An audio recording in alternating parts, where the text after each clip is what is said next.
तरीके से कटिहार में एक लड़की का बीजेपी के नेता के बेटे के माध्यम से रेप किया गया, एक लड़की का बलात्कार करके उसके गले को रेत के मार दिया जाता है, मगर उसके ऊपर में FIR नहीं होता है। ये संविधान की धज्जियां नहीं उड़ाई जा रही है तो क्या हो रही है? हमारे नबी अलैहिस्सलाम को गाली लोग देते हैं, उनके ऊपर में एक केस दायर नहीं हो पाता है, उसके लिए लोगों को संघर्ष करना पड़ता है। मगर आप एक ट्वीट कर देते हैं कि ज्ञानवापी में ये क्या शिवलिंग है, ये फव्वारा है, आप उसको जेल में डाल देते हैं। RSS संघ परिवार के लोग हैं जो इस देश में लोकतंत्र की हत्या करना चाहते हैं। वो लोग सोशल मीडिया पे वायरल करते हैं कि यहाँ शिवलिंग है। अजमेर शरीफ में जहाँ हजारों लाखों करोड़ों हिंदुओं की श्रद्धा है, वहाँ पर ये बोला जाता है कि यहाँ पे अच्छा ये था, मंदिर था। आप किस तरीके से देख रहे हैं? इस देश में लोकतंत्र की हत्या करके जो सेकुलर लोग हैं उन लोगों को कत्ल किया जा रहा है। हम ये मिल्ले यूनिवर्सिटी हो चाहे JNU हो, यहाँ बच्चे क्यों टॉप कर रहे हैं? कल एक हिंदू लड़की टॉप की है,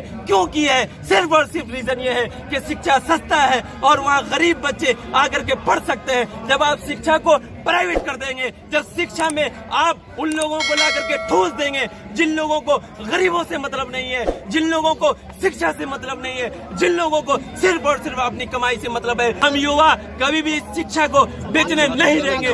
हर गरीब को शिक्षा हर हाल में चाहिए और जब शिक्षा होगी तभी इंसान के अंदर इंसानियत बचेगी। सुन लीजिए अब बहन ने जब बोल दिया, मस्जिद का डिफिनेशन क्या होता है? मस्जिद सिर्फ और सिर्फ नमाज पढ़ने के लिए नहीं बनाई जाती है। हमारे नबी अलैहिस्सलाम के जमाने में मस्जिदों में तालीम दी जाती थी और आज भी मेरी बहन आप मेरे साथ चलिए, मैं आपको दिखाऊंगा कि बहुत सारी मस्जिदें इस तरह की है। 99% मस्जिदें होंगी जहाँ पे तालीम दी जाती है, जहाँ शिक्षा दी जाती है, जहाँ इंसान को इंसान बनाने की कोशिश की जाती है कि कल के डेट में संगी गुंडे इनको बर्बाद ना कर दें। इनका सिर्फ और सिर्फ एक ही मांग है कि जिस तरीके से संविधान की धज्जियां उड़ाई जा रही है, जिस तरीके से गरीबों को परेशान किया जा रहा है, जिस तरीके से उन लोगों को परेशान किया जा रहा है जो लोग संविधान को बचाने की बात करते हैं, उनको जेल में ठूसा जा रहा है, उसके खिलाफ आज ये युवा एक आक्रोश होकर के ये सरकार को दिखा देना चाहते हैं कि चाहे आपसे जितना दमन हो सकता है, आप हमें जितना परेशान कर सकते हैं, आप हमें जेल में डाल दीजिए, आप हमें वाटर कैनन से मारिए, मगर फिर भी हम इस संविधान को आपसे छेड़छाड़ होने नहीं देंगे। जब संविधान रहेगा तो हम रहेंगे, जब संविधान नहीं रहेगा तो हम नहीं रहेंगे। तो आप देख सकते हैं, आप देख सकते हैं कि जिस तरीके से कटिहार में एक लड़की का बीजेपी के नेता के बेटे के माध्यम से रेप किया गया, उस लड़की के साथ में जो बर्बरता की गई, मगर बिहार पुलिस और नीतीश कुमार और नरेंद्र मोदी की सरकार वहाँ पे है, मगर उस पीड़िता को कोई भी मदद नहीं दी गई। 3 दिन तक लड़की की लाश यूं ही पड़ी रह गई, यहाँ तक के उस लड़के पे FIR नहीं की गई। आप देख सकते हैं कि एक ट्वीट करने की वजह से लोगों को परेशान किया जा रहा है, जेल में डाला जा रहा है, यूनिवर्सिटी से उठा के जेल में ठोसा जा रहा है, मगर एक लड़की का बलात्कार करके उसके गले को रेत के मार दिया जाता है, मगर उसके ऊपर में FIR नहीं होता है। ये संविधान की धज्जियां नहीं उड़ाई जा रही है तो क्या हो रही है? आप उन लोगों से पूछ सकते हैं। नुपुर शर्मा शिक्षा के लिए है ना, जिस तरीके से नुपुर शर्मा ने गुस्ताखी करी है, अभी तक उस पर FIR तक नहीं हुई। आप नुपुर शर्मा की बात करती हैं, अभी हमारी बात पूछ रही थी संविधान के बारे में।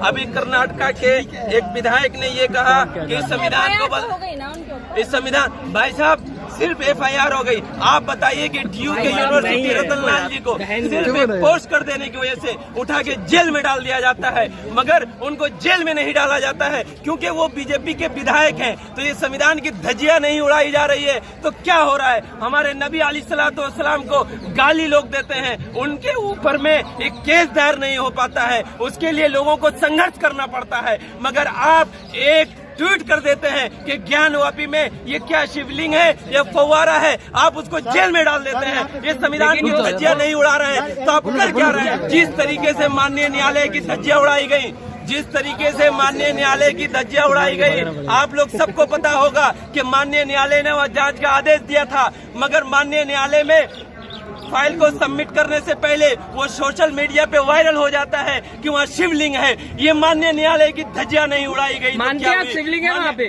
भाई साहब हम क्यों माने? आप ही ने तो हम क्यों नहीं, हमने कहा नहीं। माननीय न्यायालय ने जांच का आदेश दिया और जांच होने के बाद फाइल सबमिट करने से पहले कुछ लोग जो आरएसएस संघ परिवार के लोग हैं, जो इस देश में लोकतंत्र की हत्या करना चाहते हैं, वो लोग सोशल मीडिया पे वायरल करते हैं कि यहाँ शिवलिंग है। आप हमें बताइए, त्रिशूल के निशान मिले, अंदर मूर्तियां मिली, सारी चीजें तो मिली अंदर। भाई साहब आप बता सकते हैं कि त्रिशूल की जहाँ पे निशान होगा वहाँ क्या मंदिर है? इस तरीके से तो आपको बहुत जगह पे मिल जाएगा। पहले सुनिए, इस देश में पहले हिंदू मुसलमान सब लोग मिलके रहते थे, किसी को कोई प्रॉब्लम नहीं थी, लोग मजार पे भी जाते थे। आप सिर्फ ज्ञानवापी को छोड़िए, अजमेर शरीफ में जहाँ हजारों लाखों करोड़ों हिंदुओं की श्रद्धा है, वहाँ पर ये बोला जाता है कि यहाँ पे अच्छा ये था, मंदिर था। आप किस तरीके से देख रहे हैं? इस देश में लोकतंत्र की हत्या करके जो सेकुलर लोग हैं उन लोगों को कत्ल किया जा रहा है, उन लोगों को जेल में डाला जा रहा है, उन लोगों को पीट पीट के मारा जा रहा है। आप शिक्षा की बात करते हैं, शिक्षा को देख लीजिए,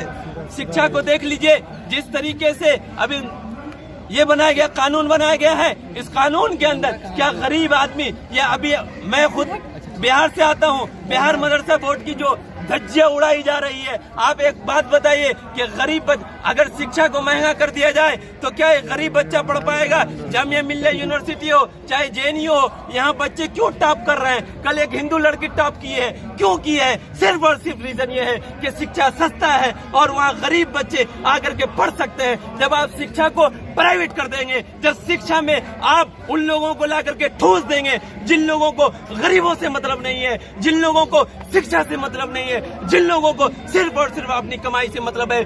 आप देख सकते हैं कि कोरोना काल में पूरा देश तमाम कर रहा था, मगर कुछ 2-3 पूंजीपति लोगों की कमाई में और ज्यादा बढ़ोतरी हो रही थी। इसका जिम्मेदार कौन है? इस देश को जिस तरीके से पूंजीपतियों के हाथ में दिया जा रहा है, इस तरीके से इस शिक्षा को भी बेचा जा रहा है। हम युवा कभी भी इस शिक्षा को बेचने नहीं देंगे।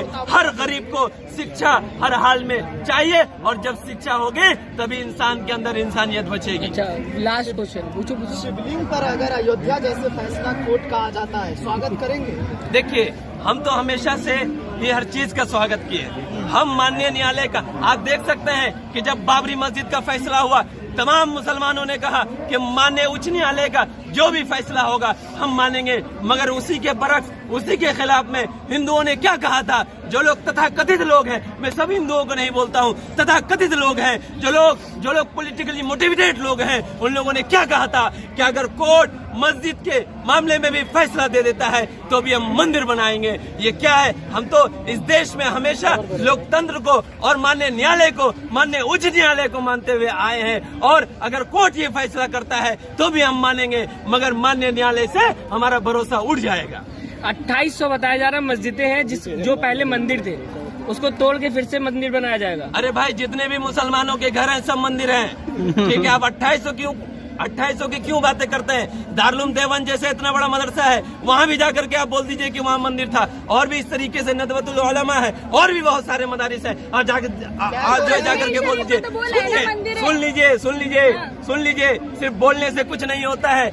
आज जो संघीय सरकार माननीय न्यायालय और माननीय उच्च न्यायालय के ऊपर में दबाव बना रहा है, मुझे पता है कि हो सकता है कि आज के बाद कल उठा के मुझे जेल में भी डाल दिया जाए, मगर हम लोग जेल से डरने वाले लोग नहीं है। हमारे बड़ों ने भी जेल को भरा था और हम भी भरेंगे, मगर जो सच है कि इस हिंदुस्तान में हिंदू हो, मुसलमान हो, बुद्ध हो, जैन हो, सिख हो, पारसी हो, सब लोग मिल के रहते थे। हमने तो वो दिन भी देखा है जिस दिन मस्जिद के बाहर हिंदू लोग आकर के अब लाइन लगाते थे कि मुसलमान नमाज पढ़ के निकलेंगे तो हमारे बच्चों को फूकेंगे तो उससे हमें शिफा मिल जाएगी। आज आप बात करते हैं कि 28 जगहों पे मंदिर थी, वहाँ पे मस्जिद, हाँ 2800 जगह पे मंदिर थी, वहाँ मस्जिद बनाई गई। मैं आपके माध्यम से उन लोगों से पूछना चाहता हूँ, चिंटुओं से, कि आप हमें बताइए, हमारा यहाँ शासन रहा है, हमने यहाँ हमारी सरकार थी, हम क्या इतने बेवकूफ थे कि अगर हमने किसी मंदिर को तोड़ के मस्जिद बनाया था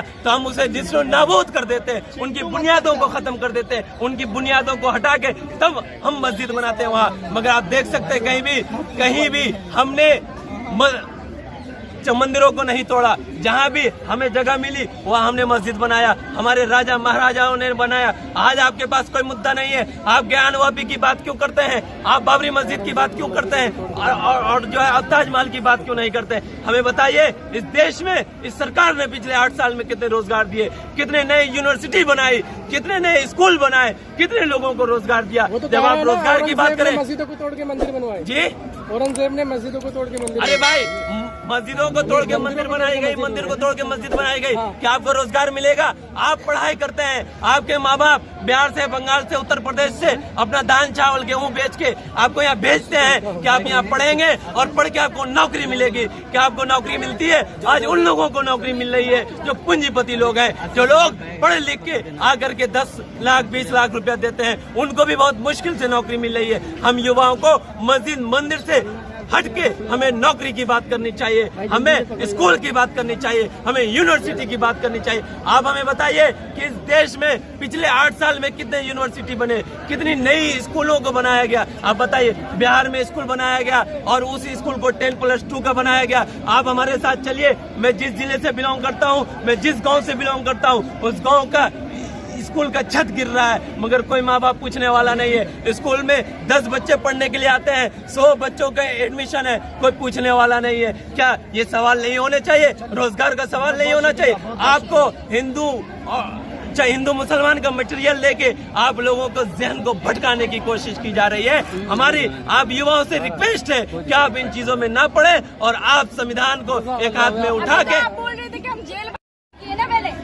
भाई साहब, हमें सबसे पहले शिक्षा चाहिए। अगर हमारे अंदर शिक्षा होगी, और मैं आपको बता दूं, सुन लीजिए, अब बहन ने जब बोल दिया मस्जिद का डिफिनेशन क्या होता है। मस्जिद सिर्फ और सिर्फ नमाज पढ़ने के लिए नहीं बनाई जाती है। हमारे नबी अलैहिस्सलाम के जमाने में मस्जिदों में तालीम दी जाती थी और आज भी मेरी बहन, आप मेरे साथ चलिए, मैं आपको दिखाऊंगा कि बहुत सारी मस्जिदें इस तरह की है। 99% मस्जिदें होंगी जहाँ पे तालीम दी जाती है, जहाँ शिक्षा दी जाती है, जहाँ इंसान को इंसान बनाने की कोशिश की जाती है कि कल के डेट में संगी गुंडे इनको बर्बाद ना कर दे।